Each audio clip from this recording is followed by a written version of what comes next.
We start the meditation every evening with thoughts of goodwill, which is a wish for true happiness, our own true happiness and the true happiness of others. That's to remind ourselves of our motivation. We want to find a true happiness that doesn't harm anybody else's happiness.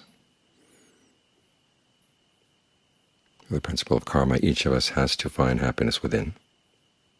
But if we're not skillful, we can cause a lot of trouble to other people, make it very hard for them to find happiness. So we're looking for happiness that's skillful. And it begins with training the mind. Because any happiness that's based on things outside is going to cause conflict. You want something, well, somebody else may want it too. But here you are with your breath, and it's totally yours.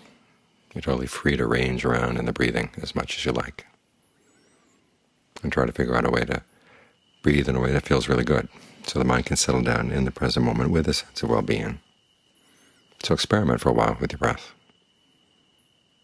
Does long breathing feel good now, or shorter breathing? It's good to start with long, deep breathing, to sort of air things out.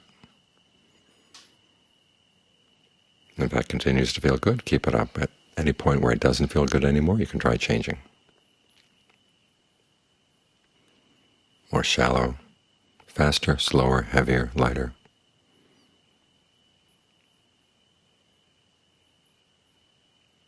See what the body needs right now, and see what the mind needs right now too. The mind wants pleasure, so give it a sense of well-being inside, and be less likely to need to look outside.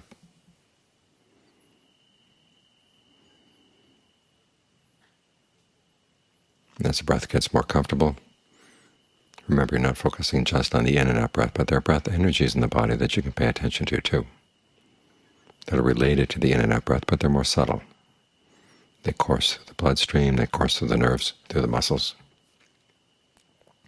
throughout the entire body. And here again you have free range. You go through the body. If you see any patterns of tension anywhere, just allow them to relax. That allows the energy to flow more smoothly. And when it flows more smoothly, there's a greater sense of well-being, a sense of wholeness in the body as everything works together.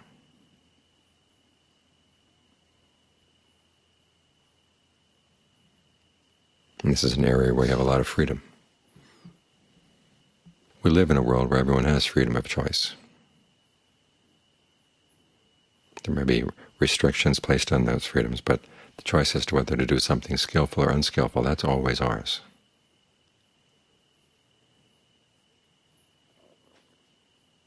And here you are finding a happiness inside that doesn't need to take anything away from anyone else.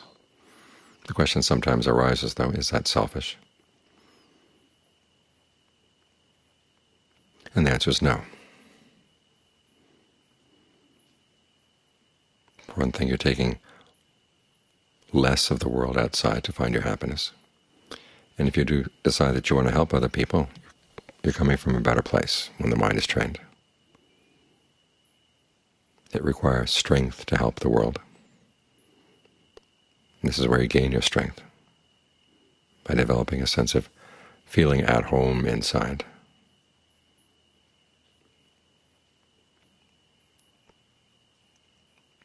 Then as you learn the skills to find a happiness inside, you can share those skills with others.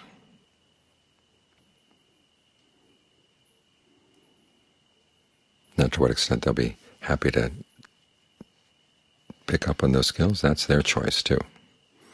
This is the problem with living in a world where we have freedom of choice. Lots of people will choose to do all kinds of things, and you can't stop them. And sometimes if you try too hard to stop them, you become a tyrant yourself. The Buddha was one time asked, will everybody in the world gain awakening, or one-half or one-third? And he didn't answer. Venerable Nanda, who was there at the time, was concerned that the person who asked the question might get upset at the Buddha for not answering his question, so he pulled him aside. And so suppose there were a fortress with a single gate and an intelligent gatekeeper. The gatekeeper would walk around the fortress and wouldn't see a hole even big enough for a cat to slip through, aside from the gate itself. He wouldn't know then how many people were going to go into the fortress, but he would know that who would go into the fortress would have to go through the gate. In the same way, the Buddha doesn't know how many people are going to get awakening, but he does know that if they're going to get awakening, they're going to have to follow his path. In other words, he set out the path, and he was happy to teach people who were willing to be taught. But it was up to them to want to be taught.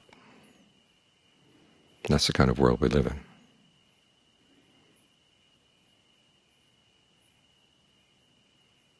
So we have to accept that fact, that there's a lot of limitation on how much we can do for other people.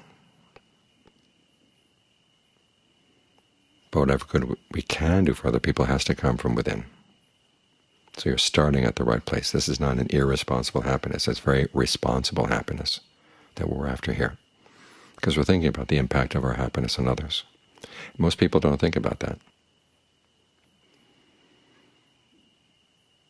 At the same time, we're finding a happiness that doesn't have to depend on sensual pleasures. As the Buddha said, even if it rained gold coins, we wouldn't have enough for our sensual desires. No matter how fair the world becomes, or how fair you try to design a society, there are always going to be people who are not satisfied. Mara once came to the Buddha. The Buddha posed the question in his mind, is it possible to rule without violence, to rule righteously? And Mara came up and said, try it. And the Buddha realized that that was a temptation that was going to get him into a lot of trouble. And then he said to Mara, even if one person had 2 mountains of gold, it still wouldn't be enough for that person's desires. So nobody would be satisfied. There's no satisfying the world. There's no controlling the world. You have a little bit of control over other people, but only when they're willing.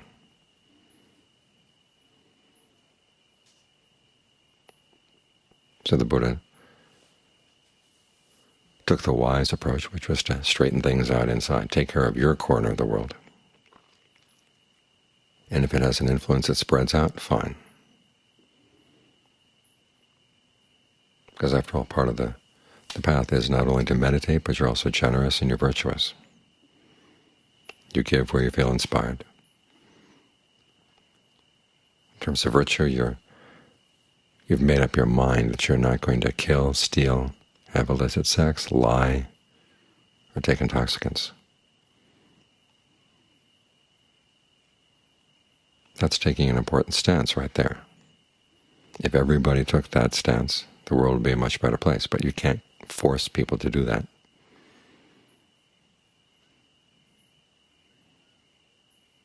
But you're setting an example. And you're relieving other people of the problems that could come if you were not taking the precepts. So it's hard to say that we're being irresponsible by practicing. We're being very responsible about our happiness.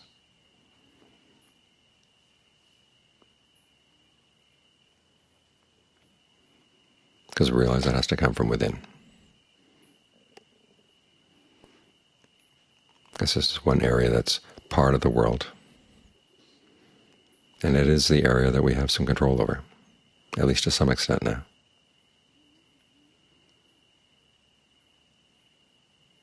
There will come a time when the body begins to get weaker and your mental faculties begin to go. So you want to take advantage of the fact that you have the time now, you have the opportunity now, you have the freedom now to straighten things out inside.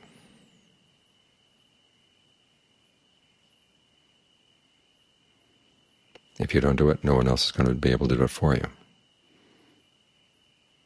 And if you don't do it now, it's not going to get easier with the passage of time. They sometimes say that Theravada is the selfish branch of Buddhism. But it's hard to say that you're being selfish when you're looking for happiness through generosity, virtue, meditation. What's different is our sense of what you can actually do for other people. You cannot awaken other people. You cannot give awakening to anybody else.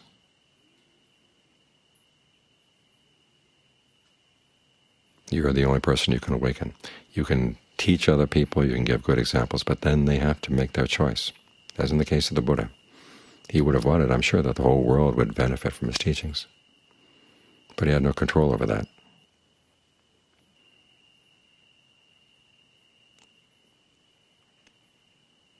So he cleaned out his own mind and offered to teach the skills to anybody else who wanted to clean out theirs. In a world of free choice, that's the best you can do. For the areas where you can't have any impact, you have to have equanimity. Because if you let those areas get you down, then you're actually going to have less strength to do the things that you could otherwise have done. Equanimity is an admission of limitations.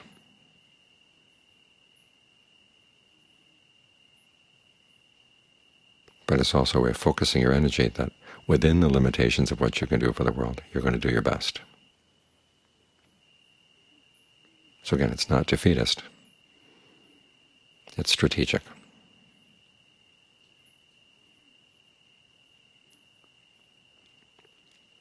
Because of the world outside. As long as people are looking for sensual pleasures and trying to fulfill their sensual desires, there will never be enough. But if you find an alternative source of well-being,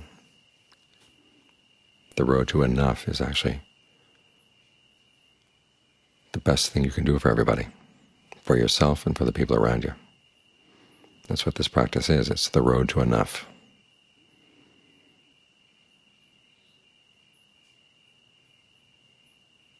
The Ajahns in Thailand talk about nirvana as being the land of enough.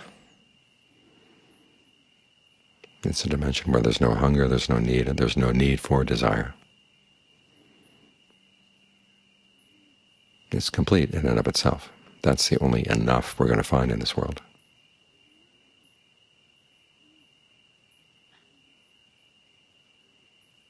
So the responsible course is to do what you're doing right now.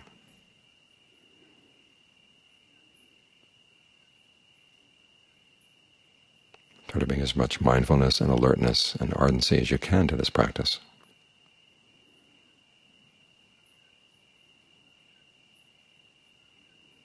So you can test the Buddha's claims that this is the path to enough. And it's not the enough of defeatism, it's the enough of success.